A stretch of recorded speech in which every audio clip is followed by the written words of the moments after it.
আসসালামু আলাইকুম। আমাদের ইউটিউব চ্যানেল নতুন আরও একটি ভিডিওতে আপনাদের সবাইকে স্বাগতম। তো আজকে হইতে যাচ্ছি আমাদের কৃষক রাকিব ভাইয়ের জমিতে। উনি হইতেছে মালচিং পদ্ধতিতে যে বেগুন রোপণ করছিল, মানে বর্ষা সামনে রেখে আর কি। দেন ওই জমিতে যাচ্ছি, ওই জমিতে হচ্ছে কী কারণে উনি পুরাই ফেললো ওনার জমিটা। সম্পূর্ণ বিষয় থাকছে আজকের এই ভিডিওতে। ভিডিওটা অবশ্যই ফুল কন্টিনিউ করেন বা দেখতে থাকেন, তাহলে তো সম্পূর্ণ বিষয় আপনারা বুঝতে পারবেন। আলহামদুলিল্লাহ, আমরা সরাসরি হইতেছে আমাদের কৃষক রাকিব ভাইয়ের জমিতে প্রবেশ করে ফেলছি।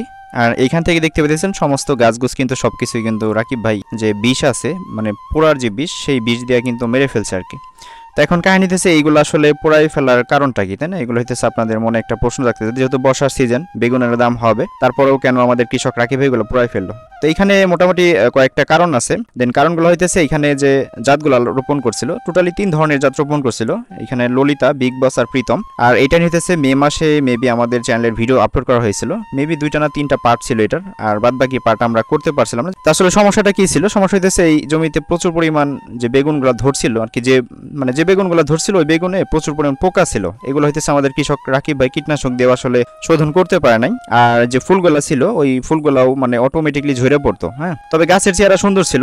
আর এখানে আরো কিছু কারণ আছে, যেহেতু আমাদের কৃষক রাকিব ভাই নতুন ডিলারশিপ নিয়েছে, এগুলো মোটামুটি সবাই জানেন বা ওনার কাছ থেকে অনেকে অনেক জিনিস কিনছেন। তো এইখানে হইতেছে ওই অনেক লোক ওনার বাসায় বা ওনার ওই দোকানে আসে বা ওনার জমিগুলা ঘুরে দেখতে চায়। দেখার পর হইতেছে এই যে জমি যেটা ধরেন যেটা পুরাই ফেলাইছে, এখন আমি হইতেছে ধরেন ডিলারশিপ আছে আমার কাছে, এখন আমি যদি জমি ভালো করে না করতে পারি, সেক্ষেত্রে তো আসলে আপনারা হইতেছে আমার কাছ থেকে কোনো জিনিস কিনবেন না, তাই না? তো সেই ক্ষেত্রে হইতেছে এই বিষয়টা আমাদের কৃষক রাকিবের মাথায় রেখা দেন উনি হইতেছে এই পোড়ার যে বিষটা ছিল এটা দিয়ে কিন্তু মাইরে ফেলাইছে। সেম আরেকটা কাহিনী আছে, এর আগে হইতেছে আমরা বিগ বস জাতের একটা বেগুনের ভিডিও করছিলাম, যেটা হইতেছে ভিটা জমিতে ছিল। ওই জমিতেও কিন্তু আমাদের কৃষক রাকিব ভাই সেম কাহিনী করছিল, যেখানে কিন্তু শসা ছিল সাইডে, ওই জমিতেও কিন্তু উনি আমাদের না জানেও কিন্তু পোড়ায় ফেলাইছিল। তো যাই হোক, এইগুলা নিয়ে মোটামুটি আমি রাকিব ভাইরে বলছিলাম যে একটা ভিডিও করে দিই। পরবর্তীতে উনি আসলে বলছিল যে আসলে এইগুলা যেহেতু পোড়ায় ফেলছি বা ওইরকম ভাবে কোনো লাভবান হয়নি, সেক্ষেত্রে আসলে এই ভিডিওগুলো দর্শকের দেওয়ার কোনো প্রয়োজন নাই। এখানে আমি আরেকটা কথা আপনাদের বলতে চাই, যেটা হইতেছে আমি কিন্তু সবসময় আপনারা খেয়াল রাখছেন যে ভালো মন্দ মিলিয়ে কিন্তু সবটা সময় পার্ট বাই পার্ট আমি আপনাদের কাছে ভিডিও পৌঁছাই দিছি। তো এই বিষয়ে আমাদের কৃষক রাকিব ভাইয়ের একটু খটকা ছিল যে মানে আমি কিসের জন্য খারাপ ভিডিওগুলো দেয়, যে জমিতে হইতেছে ফসল হয় না ওই ভিডিওগুলো কিসের জন্য আপনাদের কাছে পৌঁছাই। তো একটা বিষয় আমি সবসময় জন্য আপনাদের বলছি যে দেখেন, আসলে আমাদের রাকিব ভাইয়ের সাথে বা আমার ওইরকম কোনো, সে কিন্তু ডিলারশিপ আনছে, ওইখানে কিন্তু কোনো পার্টনার বা ওইরকম কোনো কিছু নেই। অনেকেই অনেক কমেন্টও করছিলেন যে আপনি মনে হয় ওর সাথে পার্টনার আসছেন বা এরকম কোনো কিছু না, ওইরকম কোনো কিছু না। আমি ওর সাথে কোনো পার্টনার না, আমি একজন ইউটিউবার। আমি চাইলে মোটামুটি সবার ভিডিও কিন্তু আমি শেয়ার করি, এটা কিন্তু আপনারা জানেন, ঠিক আছে? তবে হ্যাঁ, আমাদের এলাকায় যত স্মার্টভাবে হইতেছে আমাদের কৃষক রাকিব ভাই মোটামুটি সব কিছু করে, যার কারণে কিন্তু ওর ভিডিওগুলো আমরা সবসময়ের জন্য বেশি দিই। এটা হচ্ছে মূল কাহিনী, ঠিক আছে? তো এটা হইতেছে মনে করেন রাকিব ভাই সবসময়ের জন্য উনি মানে, যেহেতু এটা কিন্তু স্বাভাবিক, ধরেন আপনি আজকে একটা কোম্পানি থেকে কাজ শিখছেন, আপনি কিন্তু চাবেন যে ওই কোম্পানির সবসময়ের জন্য গুণাগুণ মানে ভালো হোক, এই ধরনের কোনো কিছু শেয়ার করার জন্য, ঠিক আছে? তো সেম ওইটাই কিন্তু রাকিব ভাই করে, যেমন ফলন হোক বা না হোক ওইটা কোনো কথা না, উনি সবসময় চান ওনার যে কোম্পানি আছে এগ্রন, ওনাকে সবসময়ের জন্য মানে মাথায় রাখার জন্য। তো আসলে কোম্পানি খারাপ ওইটা আমি বলবো না, বা রাকিব ভাই যে খারাপ ওইটা বলবো না। আসলে আমার কাছে কথা, আমি যেটা বুঝি আর কি, আমি যেহেতু কোনো পার্টনার বা কোনো ধরনের কোনো ইয়েতে নাই, সেই ক্ষেত্রে আমার যেটা লিগেল মানে বলার দরকার সেটা আমার বলতে হইব। কিসের জন্য? আমার কাছে কথা হচ্ছে একজন কৃষকের যে মানে একজন কৃষক কতটা পরিশ্রম করে যে তার ফসল ফলাদি তৈরি করে, আসলে এটা হচ্ছে আমরা সাধারণ মানুষ যারা আছে এটা বুঝবো না। আমার কাছে আমার হিসাব হইতেছে, আমি চাই যে প্রত্যেকটা মানুষ দেখুক যে একটা কৃষক কত কষ্ট করে তার জমিতে ফসল উৎপাদন করে বা তৈরি করতে কীরকম একটা পরিশ্রম হয়। সেই ক্ষেত্রে ভালো মন্দ মিলাই কিন্তু আমি সবটা সময়ের জন্য সব ভিডিওগুলো শেয়ার করছি। এতে কিন্তু আমি রাকিব ভাই কিন্তু আমাকে পিছিয়ে রাখতে পারি নাই, ঠিক আছে? কিন্তু উনি আমাকে পিছিয়ে কথা বলছে, আমি শুনতে পারছি যে আসলে এই ভিডিওগুলো কিসের জন্য দেওয়া হয়েছে। হ্যাঁ, উনি মানে পরবর্তী ডাক দেওয়া বলছে, আমি ওনার মানে বলে দিচ্ছি যে কেন, আমার তো আর ওইরকমভাবে কোনো ইয়ে নাই, আমি সব ভিডিও দিতে পারি, ঠিক আছে? তো এই হইতেছে বিষয় আর কি।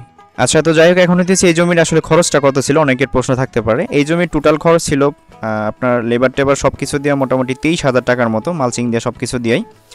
আর হচ্ছে এইখানে ওনার যে বিক্রি করছিলাম আমরা অ্যাট লাস্ট মে মাসে লাস্টে একটা ভিডিও দিছিলাম, যেটা আপনারা ওই আমাদের চ্যানেলে গেলে দেখতে পাবেন।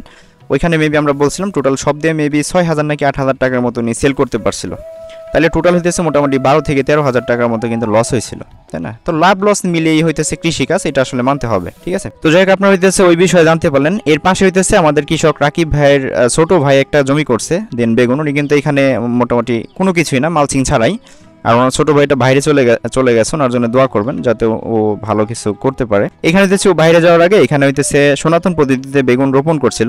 একটা বিষয় কাহিনী দেখেন, আমাদের কৃষক রাকিব ভাই আর ও সেম কিন্তু লাগাইছিল একই টাইমে, ওর জমি কিন্তু পুরাই ফেলাইছে। ইভেন যেহেতু ও চলে গেছে, দেখেন ওর জমির পরিস্থিতি ভালো দেখে বা ওইরকম কিন্তু খরচ না, আমরা কিন্তু জানি সনাতন পদ্ধতিতে কিন্তু ওরকম খরচ না।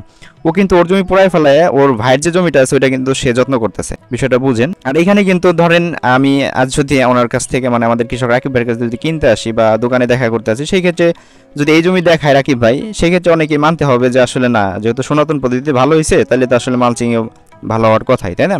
আমি কিন্তু বলতেছি না যে খারাপ হবে। দেখেন এর আগে আমাদের কৃষক রাকিব ভাই ফিল্ড লিডার জাতের বেগুন লাগে কিন্তু ভালো লাভবান হয়েছিল, ওইখানেও কিন্তু আমরা উল্লেখ করছিলাম। তো ভালো বলতেই হবে, এটা হইতেছে আসলে মূল বিষয়। তো এই যে ছোট ভাইয়ের যে ক্ষেতটা, এটা মোটামুটি আলহামদুলিল্লাহ অনেক সুন্দর আছে এবং কি ফল সবকিছু ঠিকই আছে। আর এটা হইতেছে প্রীতম জাতের বেগুন আর কি, যেটা সাদা আর কি, আমাদের এলাকায় ওই সাদা বেগুন বলে আর চিনে আর কি, ঠিক আছে। তো বেগুনের দাম মোটামুটি আলহামদুলিল্লাহ বর্তমান খারাপ না, ভালোই।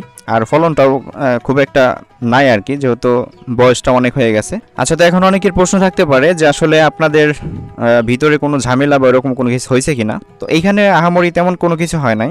এইখানে হইতেছে আমরা আমরা যে লাস্ট ভিডিওটা দিয়েছি জুয়েল ভাই, কৃষক জুয়েল ভাই যে শশা লাগায় যে মানে লসটা হয়েছে আর কি, ওইখানে ওই ভিডিওতে হইতেছে আমি কিছু কথা বলছিলাম যে আপনারা হইতেছে অবশ্যই কৃষিকাজ নিজের রিস্ক বা নিজেই মানে সবকিছু নিজ দায়িত্বে করতে হয়, এই সমস্ত বিষয়। এবং কি আরেকটা কথা বলছিলাম যে ওইখানে হইতেছে আমাদের কৃষক রাকিব ভাই গিয়েছিল, যাওয়ার পর নাকি জুয়েল ভাইরে বলছিল যে ওইখানে আপনার স্প্রে দেওয়া হয় নাই। আমি জাস্ট এই কথাটুকুই বলছিলাম যে রাকিব ভাই কিন্তু ওই স্প্রে দেওয়ার হয় নাই বলতে এই কথাটা বলাটাই আসলে ভুল হয়েছে, তাই না? আমি এই কথাটা বলছিলাম। তো অনেকে ওই ভিডিওতে কমেন্ট করছেন যে ভাই মানে জুয়েল ভাইয়ের সমাধান দিচ্ছেন অনেকেই আবার প্রশ্ন করছে রাকিব ভাইয়ের কথাটা বলা ঠিক হয় নাই। আমি আসলে মিছা কথা বলতেছি, আপনারা যদি ভিডিওর কমেন্ট বক্স চেক করেন তাহলে দেখতে পাবেন মানে আগের যে জুয়েল ভাই ভিডিওটা আছে, তো ওই অতটুক কথায় আমাদের কৃষক রাকিব ভাই হইতেছে আমার ছোট ভাইয়ের ফোন দিয়ে অনেক মানে করছে আর কি, যাই হোক ওগুলো আসলে বলার কিছু নাই। তো এখন বিষয় হইতেছে যে আসলে এখানে যে কোম্পানির দোষ, কোম্পানির কোনো দোষ নাই। আর এখানে যে মানে রাকিবের দোষ, রাকিবেরও কোনো দোষ নাই, দোষ নিজের মাইনে সবকিছু করতে হবে। কারণ হইতেছে আমরা নিজেরাই কিন্তু নিজ দায়িত্বে সবকিছু করি, এটা আসলে কারো দোষ ওইরকম ভাবে কোনো কিছু দেওয়ার নাই।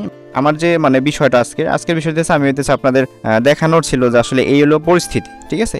এই হইতেছে পরিস্থিতি, এই কারণে হইতেছে নিজ দায়িত্বে সবকিছু করবেন। তো আরো কিছু নিউজ যেগুলো আছে, যেগুলো হইতেছে আমি যতটুকু জানি প্রতি গজ মালচিং পেপারের দাম 11 টাকা করে, বাট আমার কাছে মোটামুটি 4 থেকে 5 জন লোক আমাকে ইনফরমেশন দিছে যে প্রতি গজ মালচিং উনি সেল করতেছে 17 টাকা নাকি 26 টাকা এরকম আর। আমি এই বিষয় নিয়ে আমি রাকিব ভাইরে বলছিলাম যে আসলে এই কাহিনী আমার কিন্তু এরকম বলছে। তো আপনি যদি সরাসরি এই গ্রোনের কাছ থেকে আনেন সেই ক্ষেত্রে আপনি 11 টাকা গজ মেবি পাবেন, ঠিক আছে? কারণ আমাকে অলরেডি একজন আনছে, আনার পরে বলছে উনি হইতেছে কিছু শর্ট পড়ছিল ওর কাছ থেকে কিনে নিছে। তো উনি আমার বললো যে আমি তো এগুলো 11 টাকা করে আনছিলাম, বাট ও তো আমার কাছ থেকে 26 টাকা নাকি 17 টাকা এরকম নিছিল আর কি। তো যাই হোক, এই কারণে আমি কিন্তু সবটা ভিডিওতে আমি উল্লেখ করে আপনাদের বলে দিই আসলে যে কোনো জিনিস কিনেন মানে যে কোনো জিনিস করেন, একটা জিনিস যাই নেন আপনি, ঠিক আছে, অবশ্যই দাম সবকিছু যাচাই বাছাই করে কিনবেন, কেননা বর্তমান কিন্তু সিন্ডিকেটের দুনিয়া, ঠিক আছে? এই ক্ষেত্রে অবশ্যই নিজেকে সেফলি থাকতে হবে। তো যাই এতটুকু ছিল আজকের ভিডিওর ইনফরমেশন। যদি ভিডিওটা ভালো লাগলে অবশ্যই আমাদের ইউটিউব চ্যানেলটি সাবস্ক্রাইব করে নোটিফিকেশন বেল অন করে রাখবেন। আর আপনি যদি আমাদের ফেসবুক থেকে ভিডিওটা দেখে থাকেন অবশ্যই আমাদের ফেসবুক পেজটা ফলো করে আমাদের সঙ্গে থাকবেন। সো পরবর্তী ভিডিও দেখার জন্য সবাইকে আমন্ত্রণ রইল। ভালো থাকবেন সবাই, আল্লাহ হাফেজ।